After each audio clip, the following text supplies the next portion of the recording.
Meus irmãos e irmãs, vamos ter um tempo de oração. Senhor nosso bendito e eterno Pai, no grande nome do Teu amado Filho Jesus, é quem mais uma vez nós nos encontramos aqui reunidos em Teu grande nome, para juntos desfrutar e aprender da Tua santa palavra. Compreender a maneira como o Senhor deseja nos guiar nesta noite, aqui nesta reunião, onde queremos aprender acerca daquilo que impede o agir do Teu Espírito entre nós. Nossas compreensões erradas acerca de assuntos fundamentais e que têm impedido o Teu Espírito de agir como o Senhor tanto deseja entre nós. Saber, Senhor, que a nossa má compreensão da obra e da pessoa do Teu Espírito o temos entristecido, o temos apagado e até o temos insultado. Por isso, Senhor, derrama Teu temor no nosso coração. Enche-nos do temor do Teu nome, Senhor. Enche-nos do temor de magoá-lo, de entristecê-lo. É o que nós Te pedimos nesta noite. Ajuda-nos neste lugar. Ajuda-nos com a Tua palavra. Ajuda-nos com a Tua presença. Ajuda-nos com a revelação do Senhor. Nos ajuda. Te pedimos em nome do Teu amado Filho, nos ajuda, Senhor. Porque aqui está um povo que carece de Ti, necessita de Ti. Em nome do Teu Filho Jesus. Amém. Meus irmãos e irmãs, vamos continuar estudando esse assunto acerca dos obstáculos à obra e à pessoa do Espírito Santo. No último estudo, na quinta-feira passada, estivemos vendo uma exposição mais aprofundada do capítulo 12 de 1 Coríntios, onde nós temos sido tão ignorantes, onde nós temos sido tão falhos, como disse Paulo, acerca dos dons espirituais, peço, irmãos, que não sejais ignorantes. Então o Senhor quer corrigir a nossa ignorância, porque temos compreendido o assunto dos dons em extremos, e Deus quer nos levar ao equilíbrio. Deus quer nos levar a compreender esse assunto com muito cuidado, com muito zelo, com muito temor. Porque se nós errarmos em compreender este assunto, significa que, em todos os aspectos, nós teremos uma distorção acerca da pessoa e da obra do Espírito. Então nós já vimos algumas particularidades do capítulo 12. Nós já podemos ver que, em muitos aspectos, nós carecemos de luz do Senhor, nós carecemos de entendimento, nós carecemos de revelação. Meu grande desejo é que toda a igreja aqui, todos os irmãos, eu vejo que muitas pessoas que até têm abusado dos dons espirituais, deveriam buscar mais luz sobre isso. Porque, irmãos, este assunto é sério. Eu vejo que o inimigo ele tem uma disposição de andar de mãos dadas conosco, para que nós venhamos viver uma vida que contraria a palavra de Deus. Ele fará de tudo. Ele se deixará passar até mesmo por anjo de luz, para nos enganar, para perverter o glorioso sentido da palavra de Deus. E com isto, não teremos discernimento de ver o quanto nós estamos atrasando o propósito de Deus em nossa vida e atrapalhando o crescimento e a maturidade do corpo na esfera daquilo que nós estamos vivendo. Então que o Senhor nos ajude, porque este assunto é sério e requer muito cuidado. No estudo passado, a gente pôde ver a grande advertência do capítulo 12. Qual é a grande advertência do capítulo 12? É o erro em abusarmos dos dons espirituais. Quando você estuda todo o capítulo 12, o perigo aqui é o abuso dos dons espirituais. Paulo vai nos advertir aqui nesse capítulo 12. E já lhes disse que nós precisamos estudar este assunto não só no capítulo 12, mas o 12, o 13 e o 14, porque esses 3 capítulos compreendem todo o assunto. Todo o assunto dos dons espirituais só podem ser compreendidos se você estudar esses 3 capítulos juntos. Porque aqui no capítulo 12, Paulo faz uma exposição geral. No capítulo 13, ele vai colocar o fundamento principal, o fundamento que governa todos os dons, o fundamento que governa os ministérios, o fundamento que governa todas as operações de Deus, que é o amor. No capítulo 14, ele vai tratar o assunto de maneira mais específica. E nós podemos ver, se vocês se lembrarem, quando Paulo, por favor, abram suas Bíblias no capítulo 12, para que a gente possa lembrar de alguns textos. Paulo vai falar das 4 leis que governam a funcionalidade da vida do corpo. A gente viu essas 4 leis. A primeira lei é a lei da singularidade. São os versículos 16 e 17. Depois, a lei da função, que vai dos versículos 17 ao versículo 20. A lei da singularidade, se vocês se recordarem muito bem, é que nós funcionamos não como queremos, mas nós funcionamos como Deus quer. Cada um de nós tem recebido do Senhor uma determinada medida para que funcionemos. Não existe nenhum membro do corpo de Cristo que não seja capaz de funcionar. Todos nós temos uma medida para funcionar. Todos nós temos o nosso lugar no corpo de Cristo. Então, esta primeira lei é a lei da singularidade. Depois nós temos a lei da função. Essa lei nos corrige de querermos fazer tudo sozinho, de querermos ser todo o corpo. Ninguém pode ser todo o corpo. Cada um de nós somos membro do corpo. E um ponto fundamental aqui é que no corpo de Cristo não há lugar para indivíduos, no corpo de Cristo só há lugar para membros. Significa que você está em cooperação com outros e que você está ligado a outros, através de juntas e medulas. Então nós estamos ligados, nós estamos em uma coparticipação, nós estamos em total coordenação. Então existe coparticipação, coordenação, codependência. Então, tudo isso tem a ver com a vida do corpo de Cristo. Essas são leis. Leis que eu e você não podemos mudar. Então, não tente ser tudo, não tente fazer tudo sozinho, porque você está dependendo de outros. Versículos 21 e 22. Nós temos a lei da consideração, da cumplicidade e da mutualidade. E aqui nós vamos ver que, de maneira simples, nós dependemos dos outros. Nós devemos considerar os outros. Nós devemos funcionar dando espaço para que outros funcionem também. Você não pode funcionar tomando lugar e ocupando o lugar do seu irmão. Você tem que funcionar dando liberdade para que outro funcione. No momento que você procura funcionar, preenchendo todos os espaços, você já saiu da esfera espiritual do corpo de Cristo. Porque nós funcionamos dando liberdade para que outros funcionem. Porque nós dependemos uns dos outros. Se você julga o membro mais importante no corpo, esse membro mais importante que nós podemos julgar no corpo, ele está dependendo daqueles membros que aparentemente são mais frágeis. E os mais frágeis são tão importantes no corpo como aqueles que nós julgamos mais importantes.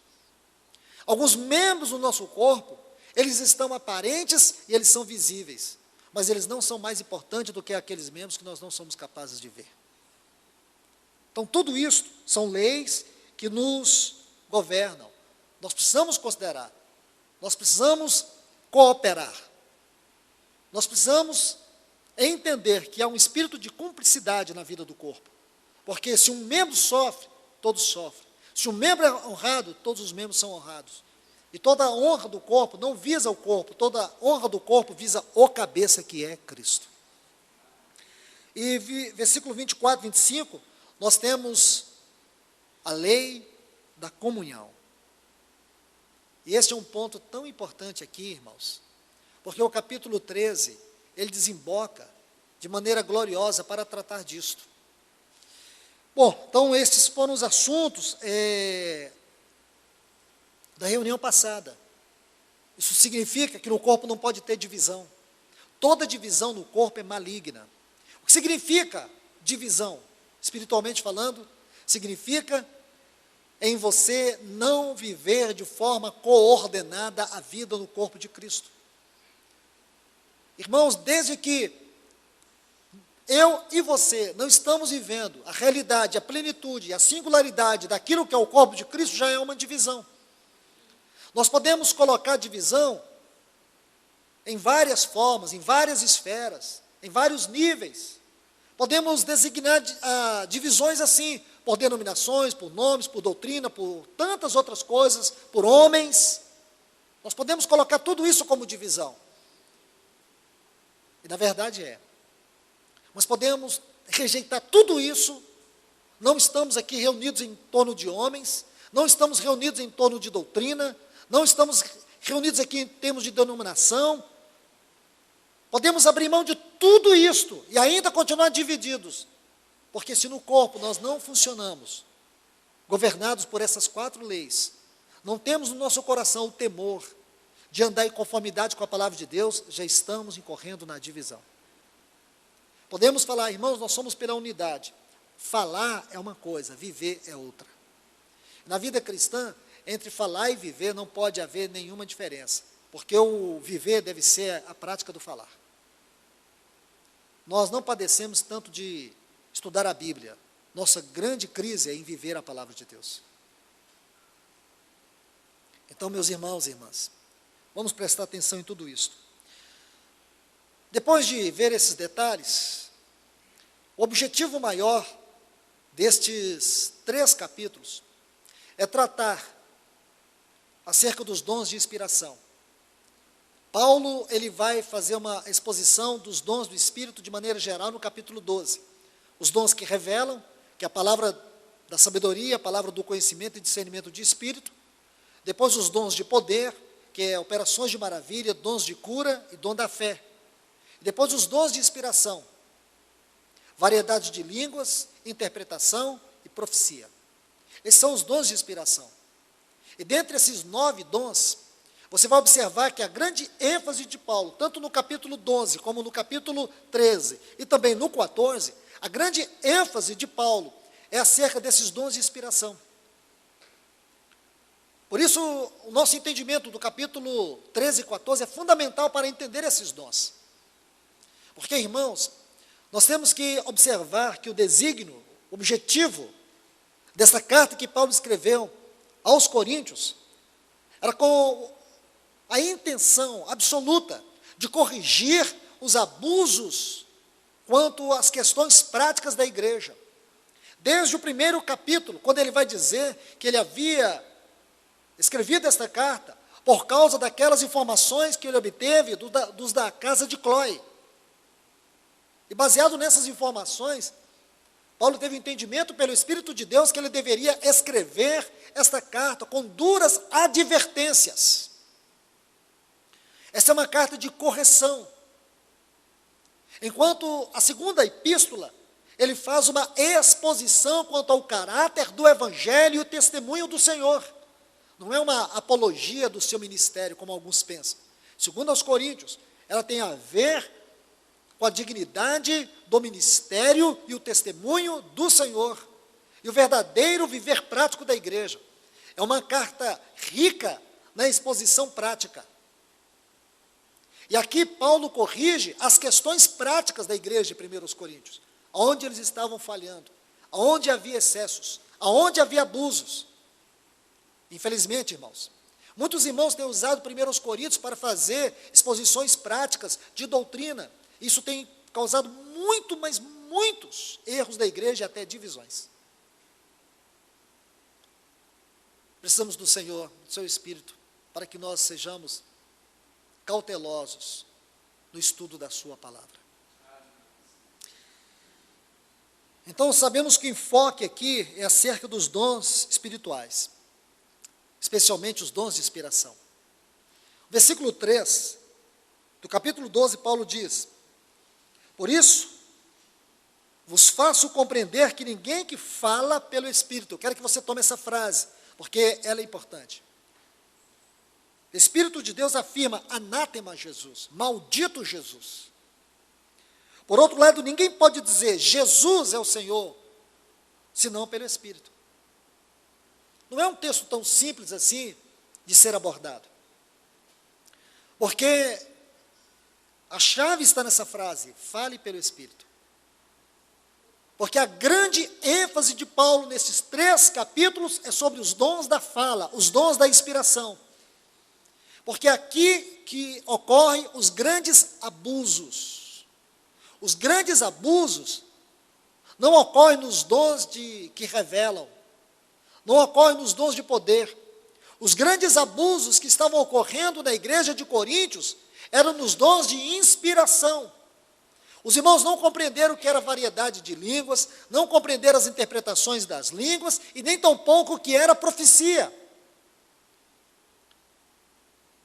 Amados, se você tomar essa palavra, falar, ela no original, ela leu, emitir sons articulados, tornar a palavra conhecida.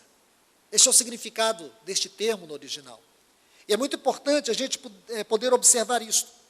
Porque se você fizer um exame dos capítulos 12 até o 14, aqui de 1 Coríntios, você vai ver que Paulo, ele dá determinada ênfase aos demais dons, tanto de revelação como os dons de poder. Por exemplo, fé. 3 vezes, nesses 3 capítulos, ele vai fazer referência à fé. Milagres, 3 vezes. Conhecimento, 4 vezes. Sabedoria, 1 vez. Discernimento de espírito, 1 vez. Curas, 3 vezes. Agora é curioso, quando você observa aqui os dons de inspiração, quando ele fala de profecia, 5 vezes. Quando ele fala de línguas, 12 vezes. Então significa que 17 vezes, nesses 3 capítulos, ele vai dar ênfase a estes dons. Isso por si só já é um argumento favorável ao ensino doutrinário, em dizer que ele quer que nós compreendamos o lugar destes dons no corpo e para o corpo.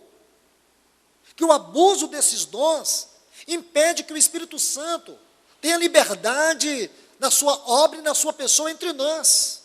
É aqui que nós podemos ofendê-lo, insultá-lo, apagá-lo, em nossa errada compreensão da sua obra. Nós temos visto na vida da igreja o abuso acerca desses dons. E por isso, a ignorância tem tomado conta da mente de muitos cristãos. Essa palavra, falar, ocorre 22 vezes. 22 vezes. Se você ler os capítulos 12 a 14 de 2 Coríntios, você vai ver que essa expressão falar, laleu, ocorre 22 vezes. Então vamos avançar um pouco, porque eu creio que a gente já pôde compreender, ou pelo menos ter uma noção do que foi ministrado na última palavra. Quero tomar apenas o versículo 31 do capítulo 12, para que a gente possa avançar a partir daqui. Paulo diz: procurai com zelo os melhores dons. É uma afirmação que ele está fazendo. E ainda, um caminho sobremodo excelente, eu vos mostrarei. Então, quando ele diz aqui, procurai com zelo, essa expressão procurai, é um imperativo presente. Segundo a gramática do original, é continuar procurando. A ação do verbo está em prosseguimento. É uma atitude constante. Nós devemos procurar com zelo os melhores dons. Mas interpretar a Bíblia não é fácil, não é uma coisa tão simples. Você não pode fazer isso de forma literária apenas. Você não pode fazer isso observando regras gramaticais. Você precisa da mente e do Espírito, porque este é um livro sagrado. Seu caráter é divino, é celestial. Então vamos observar. De maneira intelectual, secularizada, a gente vai apenas dizer que Paulo está nos ensinando, nos encorajando a procurar com zelo os melhores dons. Mas será que é só isso que ele está dizendo? Olha a sequência do texto. Porque este é um livro sagrado e requer todo cuidado na interpretação. Veja que ele começa assim, e ainda, um caminho sobremodo excelente eu vos mostrarei. Essa expressãozinha "e" é uma partícula aditiva, que tem um sentido cumulativa. O que significa? Que tudo que foi proferido antes tem que estar em completa consonância com aquilo que ele vai dizer depois. Ela é como um elo que liga. E significa que a parte anterior do texto está intimamente ligada com a parte seguinte do texto. Então observe bem. Quando ele diz, procurai com zelo os melhores dons. E depois, e ainda um caminho sobremodo excelente. Significa que os melhores dons, essa frase, e o caminho sobremodo excelente, eles estão na mesma sintonia, estão dentro do mesmo contexto. Os melhores dons e o caminho sobremodo excelente nos fala da mesma coisa. Sabemos que, por um lado, se você faz um exame destes 9 dons, nessas 3 classificações que Paulo nos dá, os dons que revelam, os dons de poder, os dons de inspiração, nós vamos perceber que alguns dons, de maneira prática e edificante, eles têm um peso maior do que outros. Como, por exemplo, o discernimento de espírito, ele abrange mais do que a palavra da sabedoria, a palavra do conhecimento. O dom da fé, ele é muito mais fundamental e ele não pode ser ignorado de forma alguma. É como sendo fundamento para todos os dons, especialmente para os dons de cura. E por último, profecia. Ela é muito mais importante do que interpretação e do que variedades de línguas. Então temos este lado. Mas se olharmos de forma hermenêutica, o texto não vai nos dar outra alternativa, a não ser que os melhores dons têm tudo a ver com o caminho mais excelente. Essa palavra aqui, melhor, é um vocábulo grego kleiton, aquilo que é mais útil, aquilo que é mais importante, mais aproveitável, mais excelente. Então vamos observar o caminho mais excelente que Paulo nos mostra. Porque essa palavra excelente vem de um vocábulo grego, upérbole, e tem o sentido de algo preeminente, algo que está além da medida, algo que ultrapassa todas as medidas, algo que está acima de tudo. Isso significa, de tudo que foi exposto. Então, ele faz uma exposição geral dos dons do capítulo 12. Agora ele vai mostrar algo que está acima dos dons. Eu quero colocar um ponto adicional aqui. Irmãos, nunca pensem vocês que eu sou contra os dons espirituais. Eu sou completamente a favor dos dons espirituais. O que nós devemos ser contra, eu e você, é o abuso dos dons. É agir na nossa carne e achando que estamos pelo Espírito no exercício dos dons. É entender que os dons não pertencem ao indivíduo. Os dons é do corpo e para o corpo. Os dons têm o seu lugar, mas ele não ocupa o lugar fundamental. O caminho da edificação de Deus, de maneira mais excelente, não é pelos dons. Os dons têm o seu lugar, mas não é o caminho mais excelente. O capítulo 13 nos mostra o caminho excelente. É o amor. O amor é o caminho mais excelente. Então vamos observar os versículos 1 a 7 do capítulo 13. Paulo diz: se eu falasse as línguas dos homens e dos anjos, sem ter amor, seria como bronze que ressoa, ou como símbolo que retine. Se eu tivesse o dom de profecia, está vendo? Ele vai falar dos dons de profecia. E soubesse todos os mistérios de toda a ciência, a palavra da sabedoria, a palavra do conhecimento. Se tivesse tamanha fé, olha o dom de poder aqui, fé, capaz de transportar montanhas, operações de maravilhas, sem amor, nada seria.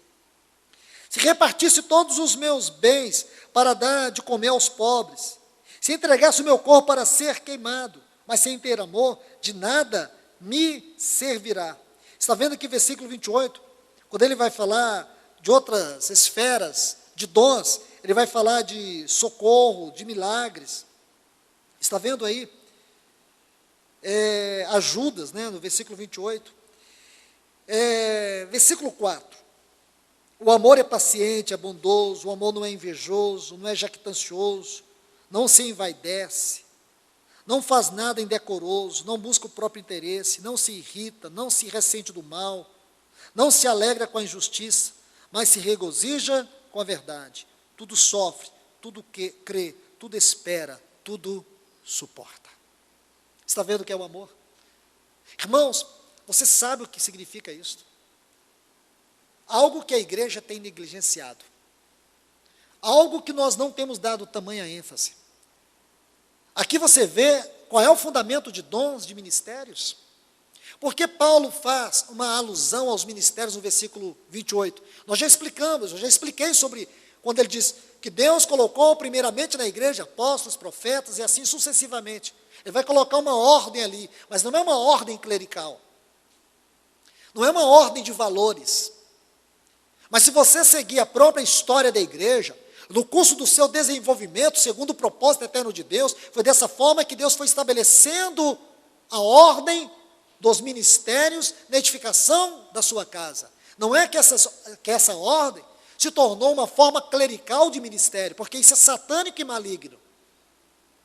Até porque a exposição que Paulo faz no versículo 28 quanto a ministérios e serviços, e ministério também está incluído em serviços, porque os ministérios aqui, é o que Paulo escreveu em Efésios 4:11, apóstolos, profetas, evangelistas, pastores e mestres, tendo em vista que para os santos, para o serviço, para a edificação do corpo, para que todos cheguemos à unidade da fé e do pleno conhecimento do Filho de Deus, e não sejamos como meninos, agitados por toda roda de vento, de doutrina, das artimanhas dos homens que induzem ao erro. Para isso que Deus colocou ministérios na igreja, para que os santos sejam equipados para o serviço, para a edificação e para o crescimento, para que haja unidade da fé, para que não haja cristãos imaturos sendo levados por toda roda de ventos de doutrinas, de tanto engano e de tanta mentira. Se Satanás tem tido preeminência em manifestar o seu engano no meio do povo de Deus, de maneira geral, é porque os ministérios não estão ocupando o seu ofício de acordo com a ordem estabelecida pelo Senhor na igreja. Nós precisamos colocar isso como alvo de nossas orações, para que o corpo funcione. E o corpo só vai funcionar se tudo estiver muito bem ajustado. Então, irmãos e irmãs, vamos observar algo tão precioso aqui. Vamos ver algumas questões panorâmicas, para que o Senhor possa nos levar a algumas questões práticas. Se você observar, 9 vezes, Paulo vai falar sobre o amor. Se você ver 9 vezes, a palavra amor ocorre aqui. Capítulo 13 e também no capítulo 14, versículo 1. 9 vezes Paulo vai fazer menção da palavra amor. Se você estudar o capítulo 12, você vai ver que ele vai falar dos dons, os 9 dons do Espírito. 9 vezes amor, 9 são os dons do Espírito. O que isso significa? Significa que o amor governa os dons. O amor é a base dos dons. Não existe os dons sem o amor. E por que ele dá mais ênfase ao amor do que aos dons? Porque a igreja é edificada no amor e não nos dons. Os dons é uma parte da edificação, mas não é o fundamento da edificação. Então Satanás, ele pode até nos incitar a buscar os dons sem o amor. Porque os dons podem provocar em nós a falsa sensação de espiritualidade. E isto cria uma motivação errada. Porque os dons não devem de forma alguma, irmãos.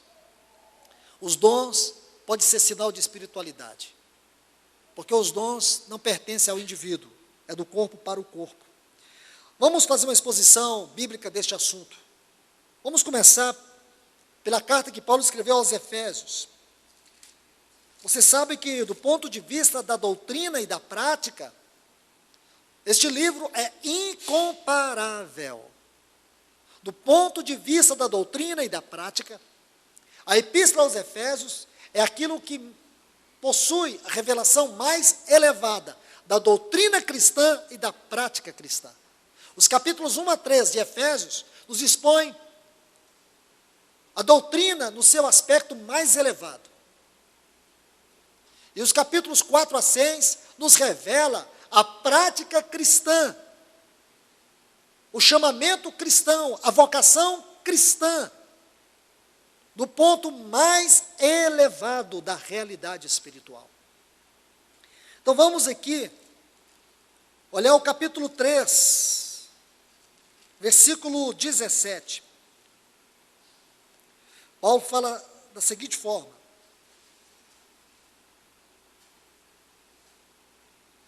para que Cristo habite por meio da fé nos vossos corações. Qual é o propósito de Cristo habitar nos nossos corações? Amados, preste muita atenção, porque quando você encontra a expressão para, a fim de que, sempre vai nos revelar o propósito daquilo que Paulo está nos mostrando, ou seja, outro escrito apostólico. Então observe muito isso. A fim de que, arraigados e alicerçados em amor. Uma outra versão diz: assim habite Cristo no vosso coração pela fé, estando vós arraigados e alicerçados em amor. Não é um texto tão simples assim, porque tome essas duas expressões, arraigados e alicerçados. Quando você toma essa palavra arraigados, o sentido dela, segundo o original, é de algo que está radicado, algo que está firme, algo que está profundo. Se você ler esse texto de Colossenses 2,7, Paulo diz assim que nós estamos radicados em Cristo, nele radicados em Cristo. E quando você toma este outro texto aqui, alicerçados na rocha, esse texto de Mateus 7,25, vai nos ilustrar muito bem que nós fomos alicerçados na rocha, e a rocha é Cristo. Então, por um lado, nossa vida é profunda. Por outro lado, ela é firme como uma rocha. No seu aspecto interior, ela é profunda. No seu aspecto exterior, ela é firme como uma rocha. Tem uma planta na Bíblia que ela não é encontrada na botânica.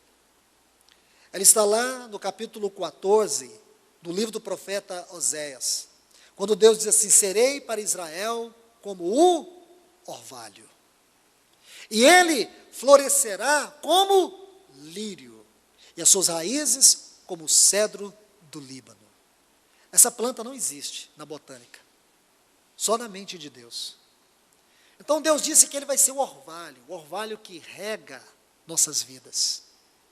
E nós seremos como o lírio. Por que o lírio? O lírio era uma flor muito bonita em Israel, porém muito comum.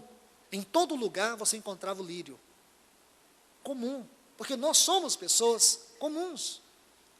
Nós somos pessoas simples. Se você olhar para qualquer irmão, você vai ver que é uma pessoa comum, uma pessoa simples, como qualquer outra pessoa nessa terra. Mas, por outro lado, por dentro, é uma pessoa profunda. Aí é onde está o nosso diferencial. Porque o cedro do Líbano, ele cresce no deserto. Como uma planta pode crescer no deserto? porque suas raízes são profundas, e as raízes do cedro do Líbano vai lá nas profundezas, e alcança os lençóis freáticos, e aonde ele se alimenta para poder florescer. Graças a Deus. Só que a realidade do texto não aponta, a ênfase não está nas profundidades das raízes, mas no orvalho do céu. A nossa riqueza interior é porque o nosso orvalho para o crescimento e para a vida e para a profundidade vem de Deus. Então é justamente isso que Paulo está dizendo. Nós precisamos ter uma vida profunda, mas também uma vida firme. No nosso interior, vida profunda. Lembra, quando nós estudamos acerca da obra do Espírito Santo em 1 Coríntios, desde o versículo 6 até o versículo 10 do capítulo 2, sobre a sabedoria espiritual. Não é uma sabedoria conforme a sabedoria deste mundo.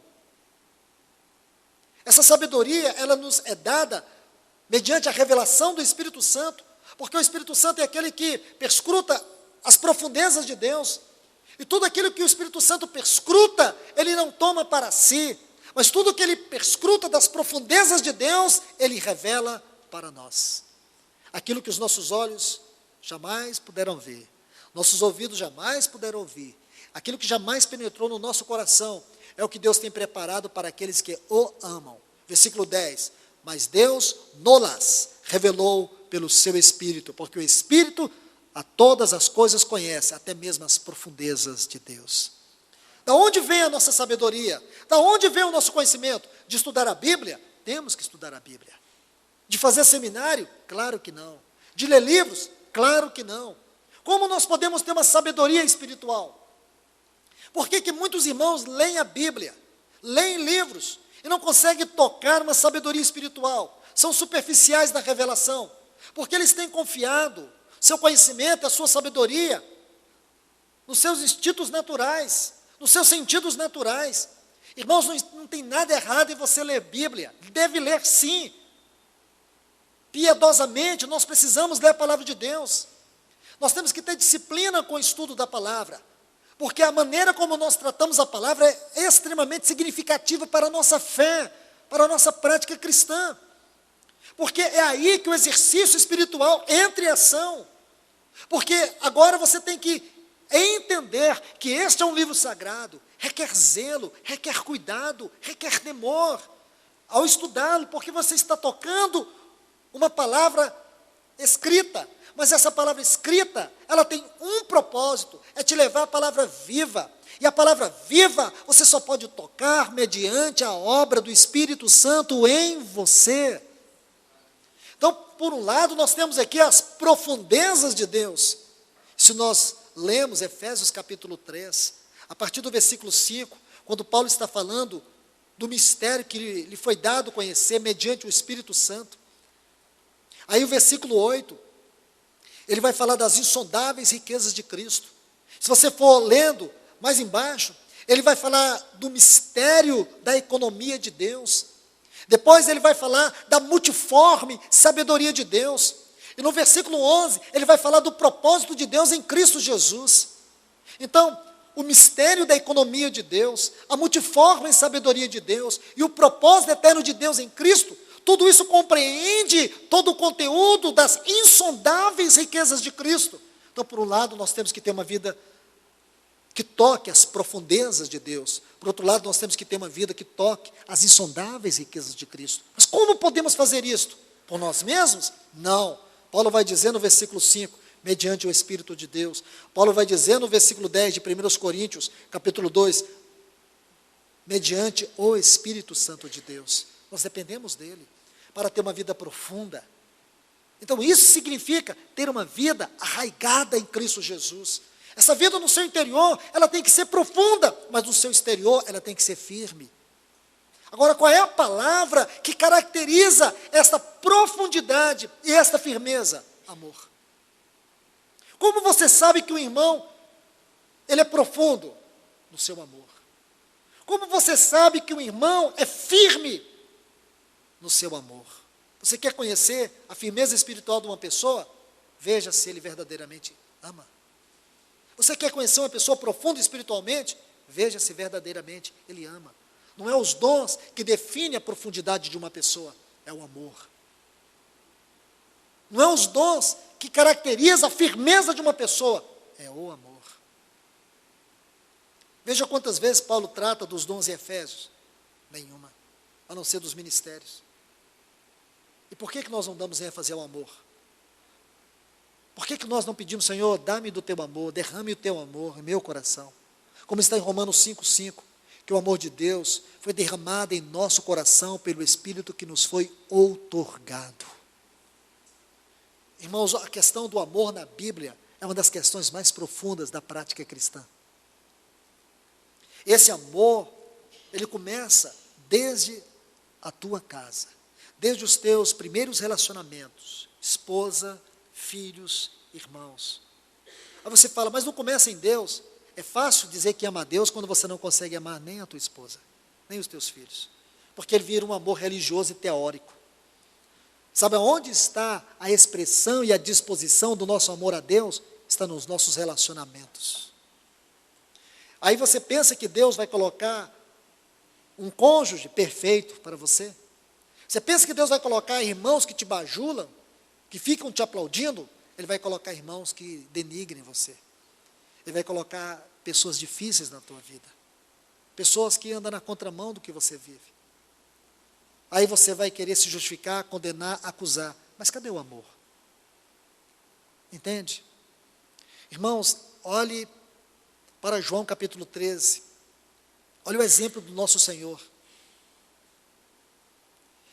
Diz a Bíblia assim, e tendo amado os seus, os amou até o fim. Olha isso. Tendo amado os seus, os amou até o fim. Aí a Bíblia vai nos mostrar como foi que o Senhor amou. Então vai nos mostrar duas grandes figuras, Pedro e Judas. Então Pedro era aquela pessoa que o Senhor colocou, tão difícil do lado dele. Uma pessoa tão incapaz, uma pessoa tão fraca. Um traiu e o outro negou. E o Senhor amou os dois até o fim. Veja que Pedro, o Senhor o amou até o fim. O Senhor o amou tanto que ele chegou a dizer, Pedro, você vai me negar. Disse, Senhor, por ti darei a minha vida. Ele disse, não, antes que o galo cante, você vai me negar 3 vezes. Irmãos, leia Marcos, leia Lucas. Veja a natureza da negação de Pedro. Os textos no original dizem que Pedro até espraguejava quando negava o Senhor. É duro a gente entender isso. Como foi possível Pedro fazer tal coisa? Mas o Senhor o amou até o fim.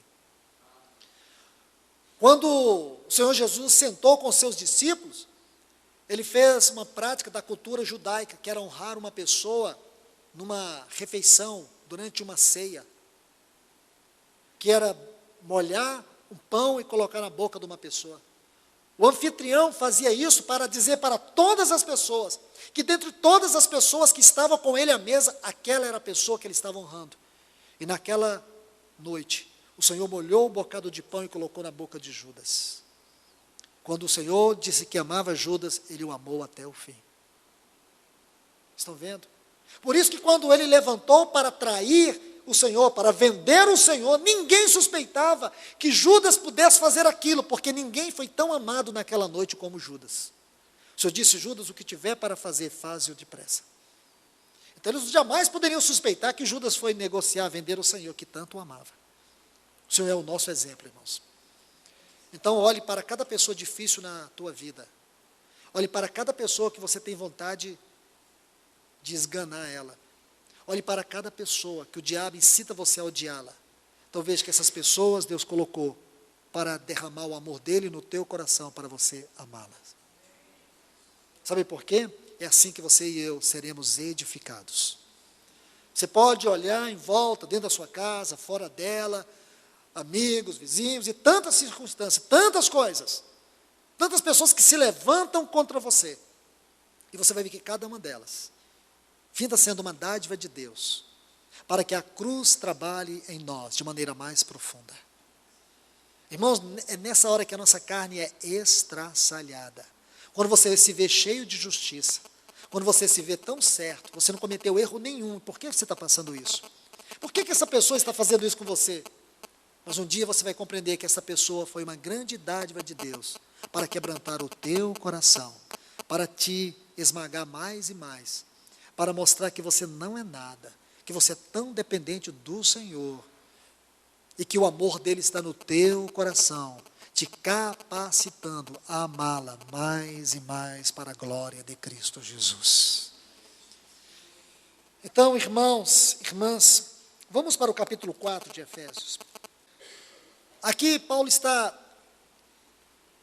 iniciando a parte prática desta epístola. Então ele vai falar da maneira digna que nós devemos andar, de acordo com a nossa vocação, com que fomos chamados. Aí no versículo 2, ele diz assim, com toda humildade. O que é humildade, irmãos? Mas ele não disse humildade, diz toda humildade. Porque a humildade não pode ser apenas uma parte. Você não pode ser humilde em uma área, você tem que ser totalmente humilde. Agora, uma coisa que nós não somos é totalmente humilde. Nós somos, por natureza, arrogantes. A nossa natureza requer isto, porque essa velha natureza pede isso. Mas só que nós não vivemos governados pela velha natureza. Nós vivemos governados pelo Espírito de vida, pela lei do Espírito de vida em Cristo Jesus. E a lei do Espírito de vida em Cristo Jesus nos libertou da lei do pecado e da morte. Nós não andamos em conformidade com o velho Adão, nós andamos em conformidade com o novo homem de uma nova criação, o segundo homem, Cristo Jesus. Ele é a nossa lei, ele é o nosso cabeça, ele é a nossa vida. E ele disse, aprendei de mim, lá no versículo 28 de Mateus 11, porque sou manso e humilde. Irmãos, humildade é a beleza da santidade da vida de Cristo. E a beleza da santidade da vida de Cristo se tornou nossa vida. Que coisa preciosa. A vida de Cristo é a nossa vida. Não somos nós, eu, você que vivemos. Galatas 2:20, Cristo vive em mim. Cristo vive em ti. Versículo 11 do capítulo 6 de Romanos, considerai-vos mortos para o pecado e vivos para Deus. Eu e você temos que olhar para este ponto com fé. Nós temos que crer, nós temos que confiar que nós nascemos de novo. Nascemos da água e do Espírito. Nós somos novas criaturas. Segundo aos Coríntios 5,17, as coisas velhas já passaram. Satanás tenta provar para nós que ainda o pecado nos domina, o pecado nos governa. Em nome de Cristo Jesus, olhe para a palavra de Deus, permita que ela seja rema em você. Você é uma nova criatura. Você ainda está no corpo desta carne. Você ainda está limitado por tantas circunstâncias. Você está vulnerável a tantas fraquezas e quedas. Mas entenda que o Senhor Jesus, Ele efetuou lá na cruz uma provisão perfeita, não apenas objetiva, mas também subjetiva. E nesta obra subjetiva, nós apropriamos daquilo que Ele cumpriu, que é direito nosso.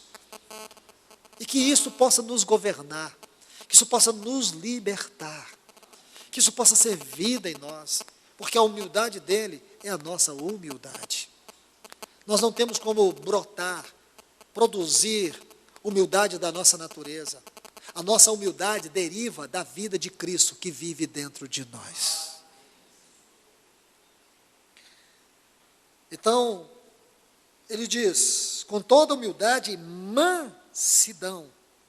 Mansidão, uma tradução simples dessa palavra, fala de equilíbrio. Uma pessoa equilibrada. Uma pessoa tranquila. Mas como podemos ser tranquilos, irmãos? Sendo que nós somos assaltados tantas vezes por circunstâncias que nos descontrolam.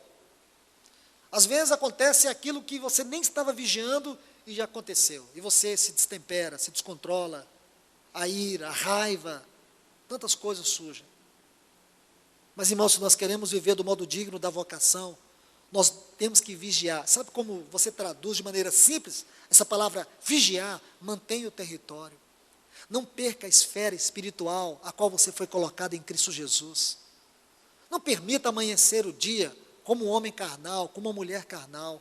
Vamos procurar amanhecer o dia e ter consciência que nós fomos colocados em Cristo numa vocação elevada. E nós temos que viver cada dia em conformidade a esta vocação. Nós temos que viver cada momento de acordo com a dignidade desta vocação. E depois, com longanimidade. O que é uma pessoa longânima? Deus é longânimo, porque Ele é tardio em irar, mas Ele ira. E quando Ele ira, a sua ira se derrama. Ela não volta atrás. Mas Deus é longânimo. E é nesta longanimidade, é na sua gloriosa paciência para conosco. E essa longanimidade de Deus é a razão de nós não sermos destruídos. Porque na sua longanimidade, Ele se derrama tanto, irmãos, tanto, para que nós sejamos convencidos dos nossos pecados, dos nossos erros, dos nossos caminhos errados, e voltemos para Ele. Essa longanimidade não fala de uma pessoa tolerante com o pecado. Deus não é tolerante. Deus é sério e é santo. Mas a palavra que eu quero buscar não é nenhuma dessas. Apenas estou fazendo uma interpretação, ainda que superficial, dessas palavras. Eu quero que você observe esta aqui. Suportando-vos uns aos outros em amor. É interessante que ele diz, humilhai-vos, e depois acrescentou uma frase. Ele colocou algumas palavras, mas quando ele colocou esta palavra, suportando-vos uns aos outros, aí ele acrescentou, em amor. O que significa essa é uma palavra singela, uma palavra muito especial aqui. A ideia natural que nós temos dessa palavra é tolerância. Eu suporto fulano de tal. O que você está dizendo com isso? Você tolera ele. Eu suporto aquela irmã. O que você está dizendo? Que a despeito dela ser uma pessoa errada, complicada, problemático, você suporta, você tolera. Não é isto. Essa palavra não diz isto. Essa palavra, ela tem um significado muito especial. Sabe o que é essa palavra? Qual o sentido dela? É ser um suporte. Está vendo essa parte de baixo aqui? É o suporte para essa parte de cima. É você ficar embaixo do irmão e ser um suporte para ele. Sabe por que você faz isso? Porque você o ama. Não é tolerar. Tolerar tem um aspecto negativo. Suportar é totalmente positivo. Por mais que aquela pessoa ela seja contrária a você em tudo. Por mais que você queria riscar aquela pessoa da tua agenda, Deus fala para você, suporte ela. Seja um suporte para ela. Procure amar enquanto ela não te ama. Ore por ela porque ela não ora por você. Demonstre amor porque ela não vai demonstrar. Guarde ela porque ela não vai te guardar. Isso é ser suporte. Isso é ser suporte. Não é tolerância. Mas por que nós podemos fazer isso? Porque o amor de Deus foi derramado em nossos corações pelo Espírito que nos foi outorgado. Se você é capaz de afirmar, se você crê que o Espírito de Deus habita no teu coração, então você sabe o que é este amor. Mas se você ainda não tem recebido o Espírito de Cristo, você precisa ir aos pés do Senhor e questionar que tipo de salvação você tem. Vamos avançar mais ainda. Vamos para o capítulo 5, aqui de Efésios. Olha como inicia este capítulo. Sede, pois, imitadores de Deus, como filhos amados. Bom, a primeira cláusula desse texto significa que nós estamos diante de uma realidade não difícil, mas impossível. Primeiro, como alguém pode imitar a Deus? Jamais podemos ser imitadores de Deus. Porque em Deus existem atributos que nós nunca poderemos imitá-lo, como a onisciência, a onipresença, a onipotência. São atributos incomunicáveis. Mas a segunda parte desse texto vai nos mostrar aonde Paulo está dizendo que nós podemos imitar a Deus. Nós temos que imitar a Deus como filhos amados. O que significa filhos amados? Em um aspecto, ou no aspecto objetivo, filhos que foram amados. No aspecto subjetivo, filhos que amam. Essa palavra corresponde aos dois sentidos.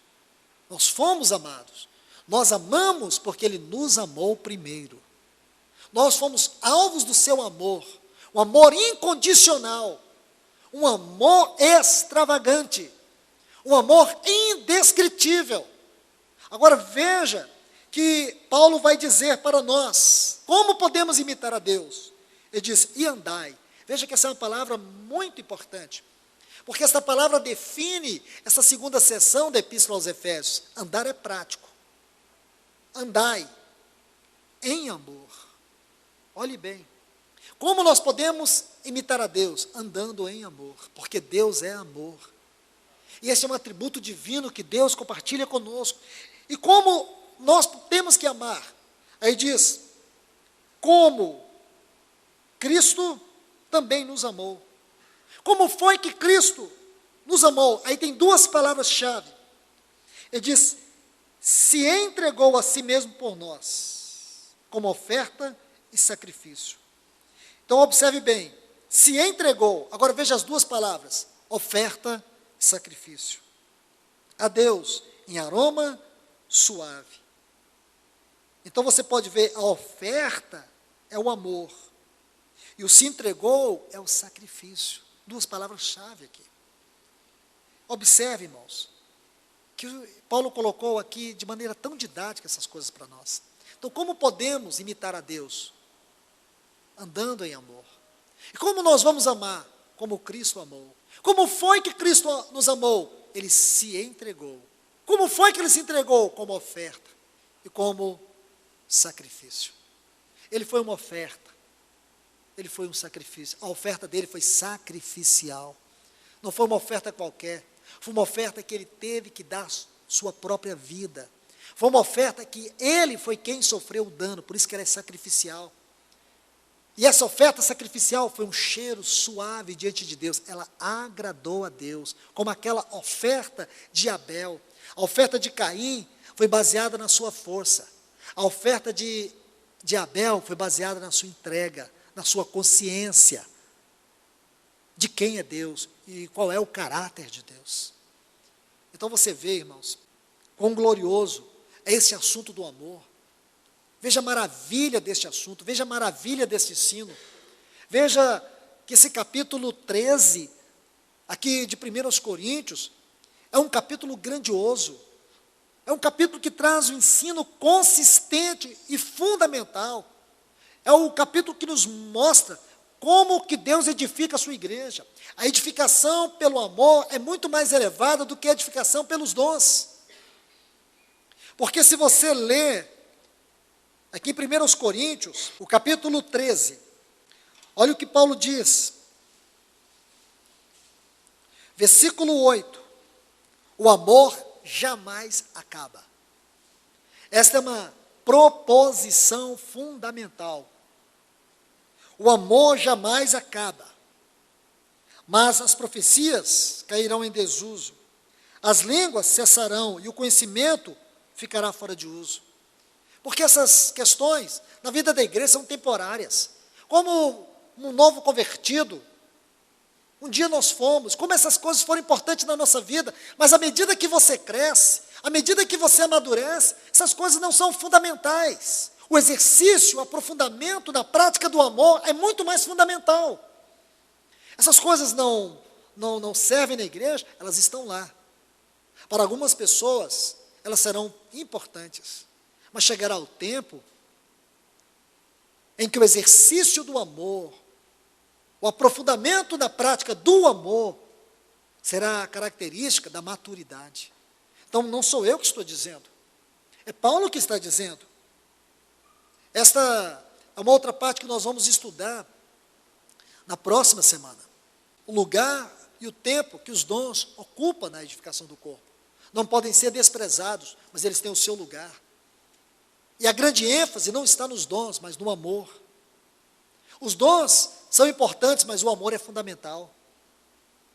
O amor é essencial. O Senhor Jesus, Ele nunca falou em línguas, mas o amor era a característica vital da sua vida, da sua pessoa, da sua obra. Você percebe? E nós temos que andar como Ele andou, nós temos que amar como Ele amou. Porque o amor é prático, irmãos. O amor é prático. Você nunca consegue dissimular o amor. Você consegue dissimular dons, especialmente esses de inspiração. Você consegue dissimular línguas, interpretação, profecia. Você consegue dissimular tudo isso, mas você não consegue dissimular o amor.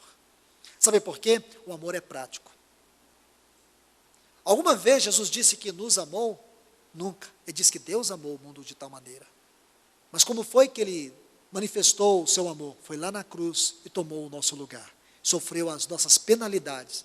Recebeu sobre si todo o castigo de Deus que era contra nós. Isto é amor. O amor é prático. Não adianta falar do amor em forma de doutrina. O amor é prático. E a grande necessidade que a igreja tem é de buscar a prática do amor e não a prática dos dons. Porque os dons é do corpo para o corpo. Os dons é do Espírito. É o Espírito que sabe, não é eu e nem você que sabemos a hora e o momento dos dons. Quem sabe a hora e o lugar dos dons e a prática dos dons é o Espírito Santo. Agora o amor não, irmãos. O amor é prática nossa mesmo.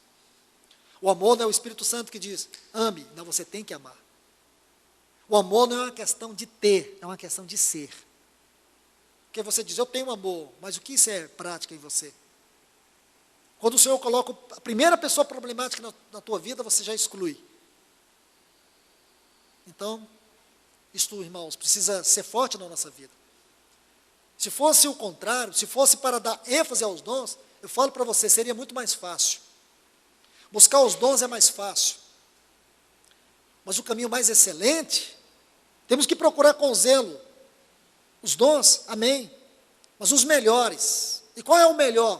Qual é o dom maior? O amor é o dom maior. O amor é o dom mais elevado. Lá em Mateus 5, o Senhor Jesus disse que se nós amamos, são as pessoas que nos fazem bem, que galardão nós teremos? Que recompensa nós teremos? Amar as pessoas que nos amam, isso é fácil. Mas amar quem tem ódio de você, quem te persegue, quem te calunia, é nesta hora, irmãos, que o Senhor tem falado ao meu coração. Está aí uma pessoa que requer o teu amor. E aí nós temos que amar, temos que orar. Irmãos, vamos ser cuidadosos, porque a vida cristã não é teoria, a vida cristã é prática. Veja as esferas onde você está, casa, trabalho, igreja. Aí você pensa, mas não seria melhor eu começar com Deus? Muitos têm começado com Deus, e com Deus eles não têm problema nenhum. Eles cantam para Deus, eles amam a Deus, eles, quando estão diante de Deus, mudam a maneira de falar, o coração fica contrito, mas quando está diante dos irmãos, aí o coração é outro. Por essa razão que nós vamos estudar na semana que vem, eu gostaria de encorajar vocês a estudar 5 capítulos de João.